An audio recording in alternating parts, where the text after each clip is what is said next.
The Prophet Muhammad ﷺ said that if somebody defends his brother's reputation when he's not there, Allah will turn his face away from the fire, or will save his face from the fire. So we have here a model of how to care for other people's reputations when they're not present. And we also have the opposite of the sin, which is talking about people behind their backs or backbiting them, is that if somebody's reputation is tarnished, don't just turn away and leave. The best thing to do is actually to defend that person, right? That person, yeah, they're going to have faults and shortcomings, and so am I, and so are you, but that doesn't mean that they're fair game to talk about when that person's not there. And so if somebody starts down that conversation, they start down that kind of line of conversation, then you can intervene, and you have a motivation and an incentive to intervene. Now, always remember when I was a very, very new Muslim going to a khutbah in a certain masjid, and I was with the imam. An imam from a different masjid kind of took me there, and we were riding in the car on the way back, and this was after the Arab Spring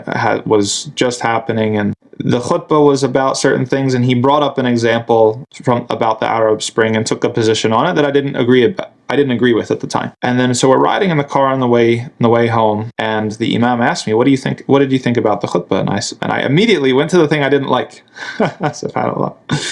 And I said, well, I didn't agree with this and that and the other. And the imam's response was so beautiful and always stuck with me. He said, oh, well, that was just an example that he used. The point that he made was this and that. And, the point's true, even if the example's not true. And, he went to the good, right? And this is perhaps an example of what it's like when it comes to, it doesn't have to be dramatic, right? You don't have to go to the barricades for somebody's reputation. It can be simple, and it can be pleasant. And you can just say something that kind of makes the other person think and displaces their tendency to go into the faults and shortcomings and mistakes of other people.